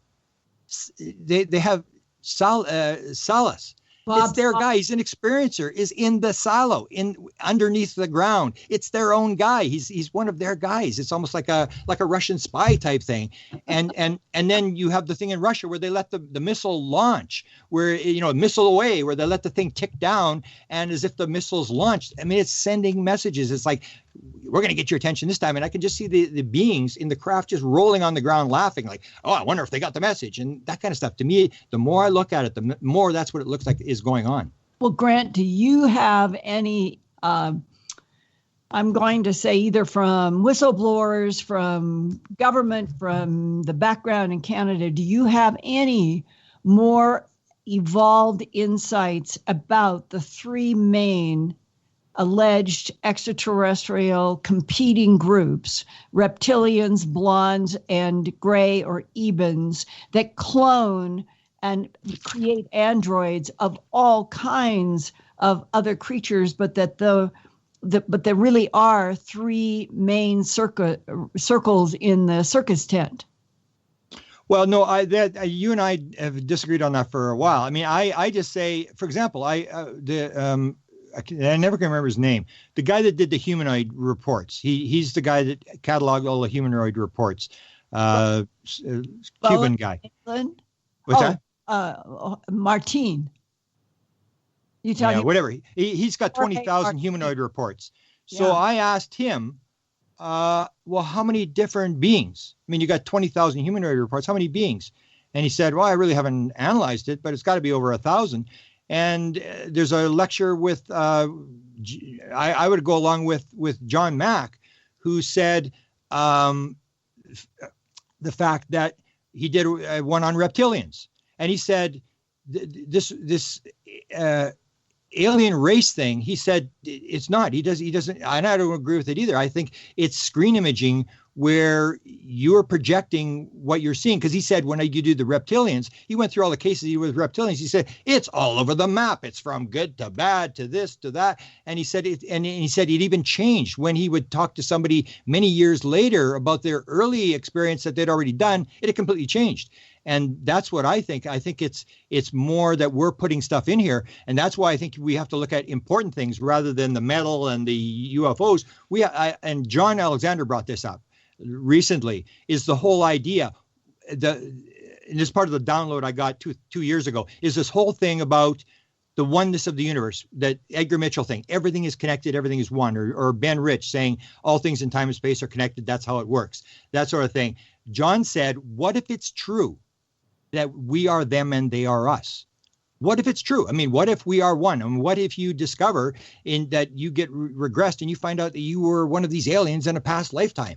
To me, it's the whole thing that if it's multiple lives, everything changes. And when you start talking to experiencers, and Chris Bledsoe is a prime example. Chris Bledsoe did the regression. It was done by John Mack's associate, Michael O'Connor from Harvard University. And during that thing, they were talking about being on the craft and I want to go, where's my son? And what do the beings look like? And then he said, so when did you first meet these beings? And Chris said, they have been with me since before I was born. And that changes everything to me. If it goes past lives, like the Moody Blues will tell the story. The Moody Blues will say that before they were born, Pinder and the lead guitarist went to Colin Andrews, and Race can back up. No, Race didn't come back up the story, can back up another story, but they were told, you're going to go into the world, you're going to do this, you're going to do that. So to me, if it's a reincarnation world, it's all experience. It's like, okay, this time you're going to get to play a gray. This time you're going to get to play a human. You're going to get to play this. You get to play all the parts. And so to me, it's all one. They are us, we are them. And it's just souls reincarnating through the world over and over again. And there's good and bad in each person. And that there are, to me, no evil races. There's just people that are based upon beliefs that are doing good things and bad things. And we get to play all the roles. And it's that connected thing, and the multiple life thing changes everything. If suddenly, we realize that we are one with these beings, and that we live multiple lives, then it suits the thing that this is a lesson of trying to heighten consciousness, even the split soul thing. I mean, I could be one of the beings. I mean, if split souls that Michael Newton talked about in Journey of Souls is true with his 7,000 regressions, I could be the alien that's abducting me. I could be, that whole thing. And if it's multiple lives, then abductions don't become abductions. That is soul contract. And I talked to Kathy Martin about that. And Kathy Martin said she didn't really believe it. So then she got regressed and she said, I couldn't believe it when I actually came up and said, I had agreed to do this. So you have to take personal responsibility. Whatever's happening, it's all one. And we take personal responsibility for what happens to us. And we chose to do this. That's why with experiencers, you have 37% of all experiencers have had near-death experiences. So how does that work? If it's random events, UFO sightings are not random events. John's event, and especially when John got his DNA back, Kit said, are you sitting down? When I heard, I started to laugh. I said, well, of course. I mean, John's a chosen. You're a lifer. When you're an experiencer, you're a lifer. And it probably goes back before you were born. This is all a plan. It's all, you're coming in to do certain things. John gets to play the Rendlesham thing. With my thing, very dramatic, and I won't get into the story, but when I saw 35 years later that my first sighting, there's no way it was a random event. It was just so bizarre when I look back and saw what actually happened, what actually got me out there. So to me, I see things as very sort of evolving. Everything's one, everything's connected. It's multiple lives. Consciousness is primary. And that's where it comes to the metal thing. Matter is not primary. Consciousness, and there's more and more science going to that. Consciousness is non-local. It is as easy to remote view in the past and future as it is in the present time. It's as easy to remote view on the other side of the earth as it is in the next room. It is non-local. Consciousness is non-local. It's not a thing. It is the thing that creates matter. And when you look at the experiencers, who I think are the key ones, they will tell you that when you fly the ship, and they will all, like they're reading off a cue card, will tell you, I put my hand on this panel or on a ball all. I became one with the craft. The craft was alive. And whatever I thought, that's what the craft did. So when you have these layered pieces and stuff where they're putting it one atom at a time, I will say it's going to have another component that it will have a biological aspect to the metal. It's not just metal. Okay, and Grant, why then do you think that the ancient context for the evolution of humans is couched in a garden in which the teacher to the dumb, blind, innocent male, female Adam and Eve is a serpent?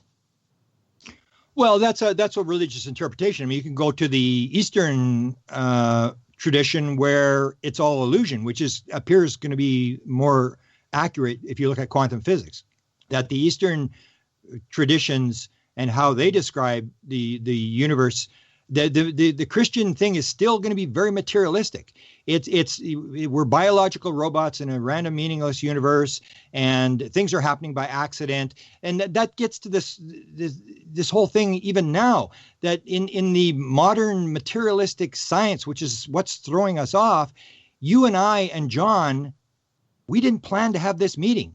It's all random background noise. It's all happening by accident. That layered piece, that happened by accident. It's not, there's no intelligence. It's all just random noise. You think there's a pattern in there. There is no pattern in there. It's just a random, meaningless universe where things are bouncing into each other and you don't have free will. Consciousness is an illusion. And it's these things that are really throwing us off. Once you get onto the road that consciousness is primary, and you talk to the experiencers and they'll say 75% say, or 80% say there's telepathy involved. 75% believe there's a reincarnation link. 25% were told about a reincarnation. 26% were told about reincarnation by the aliens. 54% of all experiencers were talked about oneness, which is the key message. It's all one. It's all connected. That's how they get here. It's all connected. So consciousness is the ground of being. If quantum consciousness is the biggest box, and if everything in this matter universe, from the photons to dark energy to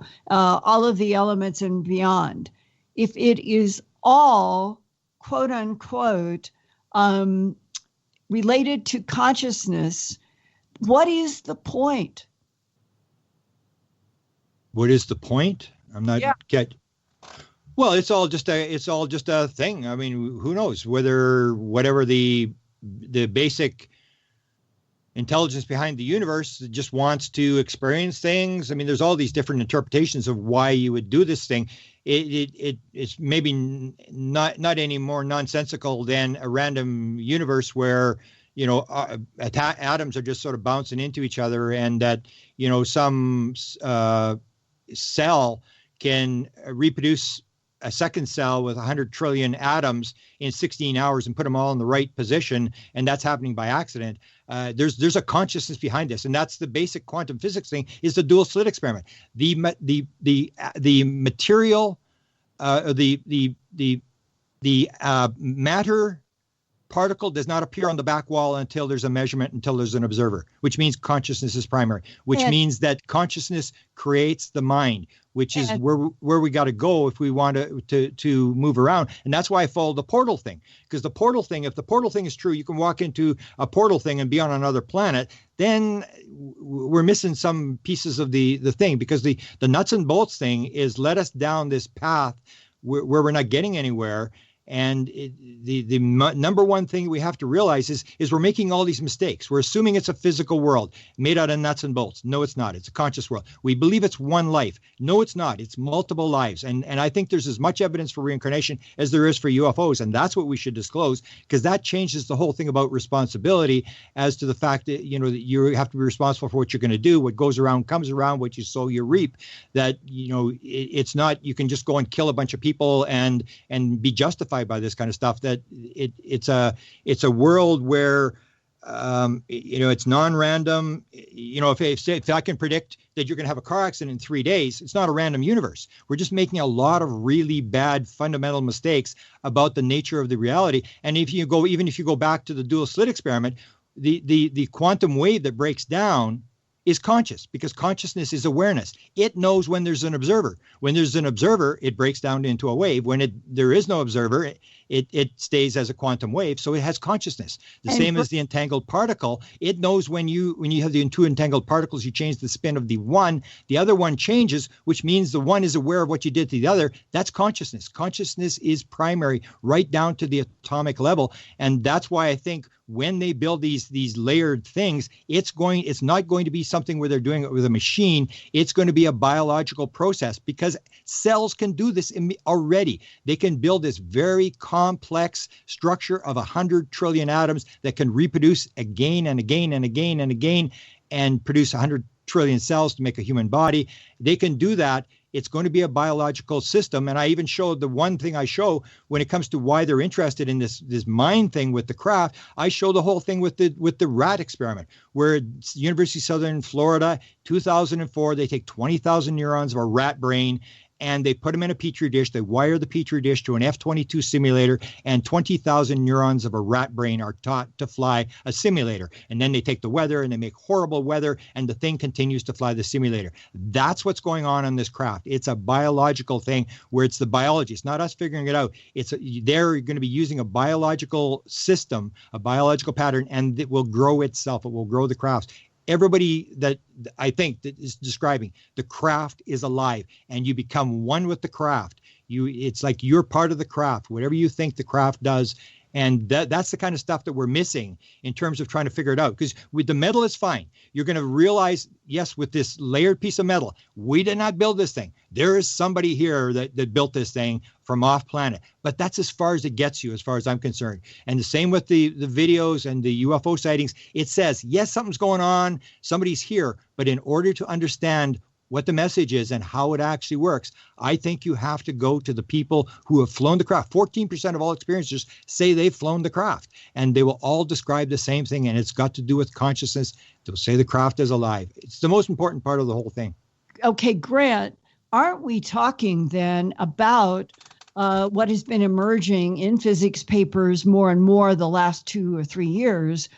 Are we living in a computer simulated universe? Michael Talbot, who was an abductee with Bud Hopkins, and told Bud that the holographic universe that came out, I think it was 1992, that it was a complete download from the non-humans that Michael Talbot had been interacting with in abductions. Yeah, that's where if you get to the simulated universe, we're starting to get on the right track, and the holographic universe, we're heading in the right direction there. I would agree. That's where you have to go. And I think Hal and these people sort of understand this kind of stuff, because Hal did say there's this, Jan Hartson has now stated that Hal told him they have the mathematics.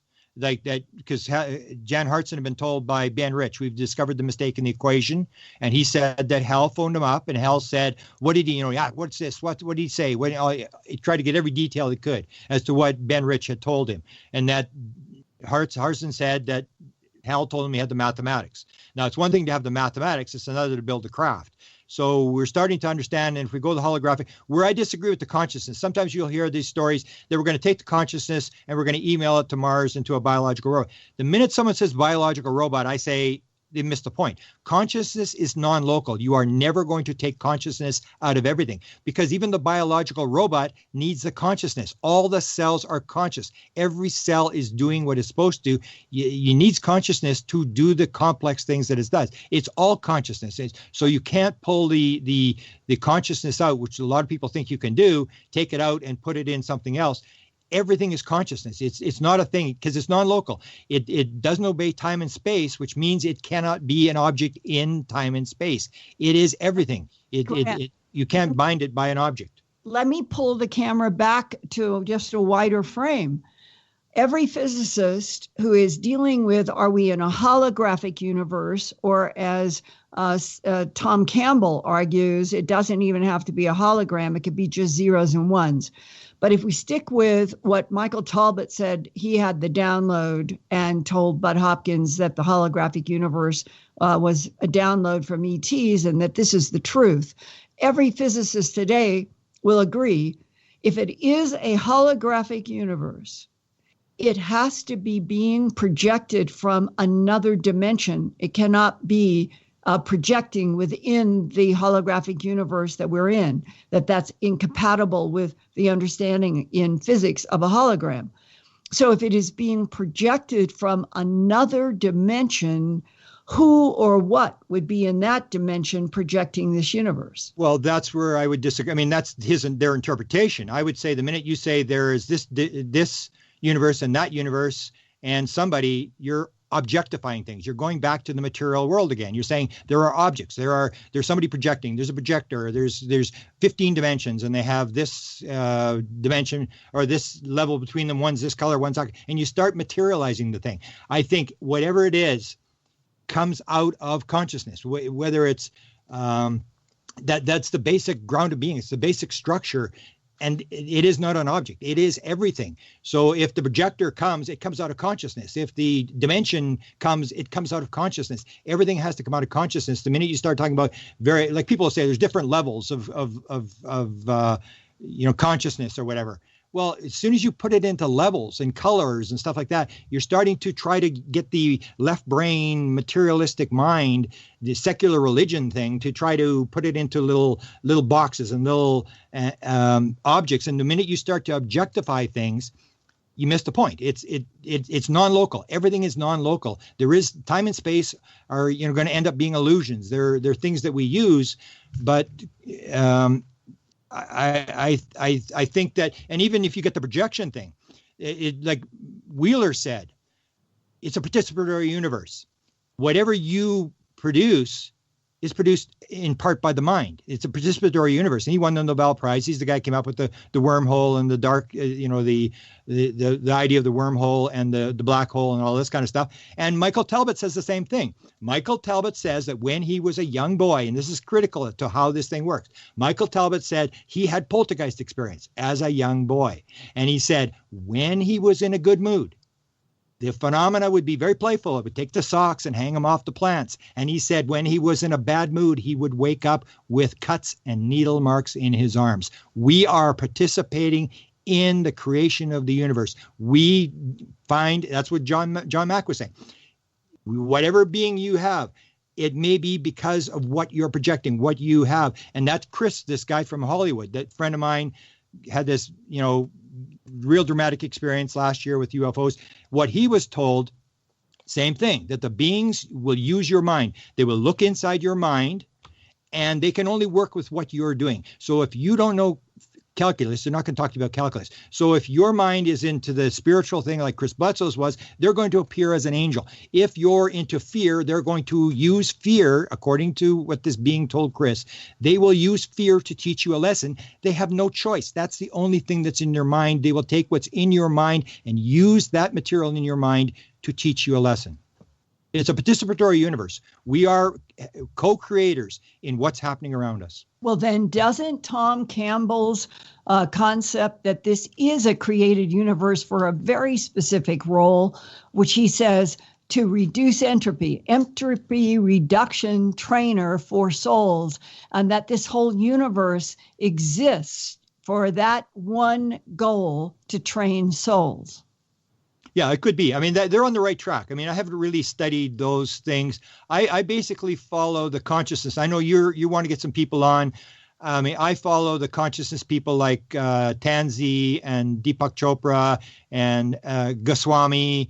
And there's a number of these people. And the whole thing with Dr. Robert Lanza, the biocentrics. That was the message that Chris got in Hollywood, was put something in my mind. If you're an alien, put something in my mind that I don't already know. And he said in his own voice, he hears biocentrics. And he goes, what the heck's that? And he goes and looks it up. And it's the same concept. Life creates the universe, not the other way around. Life and light and consciousness. These are the primary things. And everything comes out of that. So those are the things. I think if you do, because you guys were talking about putting consciousness people, I'll give you a list. I think some of the people, like, for example, you should get Russell Targ. I mean, Russell Targ had these people who would go into the Kremlin, out of body experience stuff, where they would go into the Kremlin and they would say, well, what's on the door? It's got the red leather on the door with the tacks, and okay, what's behind the desk? There's this door. Down below the door, there's a computer room, and this person's moving around with their mind. I think if you're going to do the consciousness thing, you need to have these kind of people on the leading edge that aren't into the secular thing, because a lot of people will be trying to push a program for outer space. They're trying to get funding and stuff like that. But there's a lot of people. There's 20, for example, there's 20 scientists. Diane Hennessy Powell was one. There's 20 scientists that actually signed this manifesto that said the material world is not primary. And these are major, like Radin signed it. A bunch of people. These are the people that you should get if you're going to do consciousness on your show, that understand this concept of consciousness the way I think is understood. Because a lot of people use the word consciousness, but they're still into the whole thing where it's just an epiphenomena of the brain, and we're going to pull it out. We're going to, because I was talking to Rebecca Wright the other night. She told me the story. I don't know if you heard the show. She told the story. She was in Washington, and she was at a yoga thing, and she met this woman, and she said, the big question you do in Washington is, so what do you do for a living? And the woman said, I work for DARPA. Now, John Alexander always says there's no good an agency for good ideas. DARPA is the agency for good ideas. They have a $3 trillion budget. They have 100 project managers with $100 million worth of research funds. They can do whatever they want. They don't have to worry about what people think. It's all top secret stuff. And this woman had worked for DARPA for 30 years. And she said, oh, what are you working on? She said, I work on consciousness. So Rebecca Wright said, I'm working on consciousness too. Can you tell me, whatever you can tell me from what you've done in DARPA, this leading agency, what have you got on consciousness? She said, total roadblock. We've gotten nowhere. But because they've got the wrong idea. They got the idea it's an epiphenomena. We can pull it out of the brain. And according to Rebecca, they're not going anywhere at DARPA on this thing because they've got the wrong model. They're seeing it as a material universe that creates consciousness. It's a conscious universe that creates matter. I see. And on that note, we're going to... Can I add one thing, Linda? Yeah. I think what they're trying to do is not pull it out of an individual, but they're trying to create it themselves. And that's probably why they're looking at the DNA from the experiencers themselves.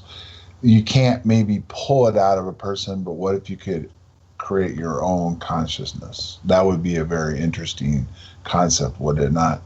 Yeah. And the DNA, the critical thing about the DNA is they knew that you had bizarre DNA, which would indicate that you've been chosen. Your event at Rendlesham was not random. You had the DNA already. You're a lifer. That DNA was there at the beginning, and they know something about the DNA. They know people have this bizarre DNA, which indicates. That's why I said at the beginning of the show, you and I, Linda, are the chosen. We didn't fall into this rabbit hole by accident. I don't believe. I think we are working on some sort of program where we've been picked for something, and that's where we're going. Yeah. Right, and that there was no option when I look back in my life, the way it has unfolded. It was as if there was a plan, and I have been living through it. And on that note, Grant, we're going to close out tonight, but we must come back and do this again, going into more facets of this fascinating question about whether the whole universe is a quantum consciousness, and we are matter players inside of it. Thank you so much for joining us on Phenomena Radio. And thank you guys for going to consciousness. You guys are going there, and I'm very happy to listen to your last couple of shows. Great. Thank you. For Linda Moulton Howe, John Burroughs, and Grant Cameron, thanks for listening to Phenomenon Radio. Now stay tuned for 3 hours of Fade to Black with Jimmy Church on the station that brings you the very best in alternative talk radio on the planet, KGRAradio.com. Good night, everybody.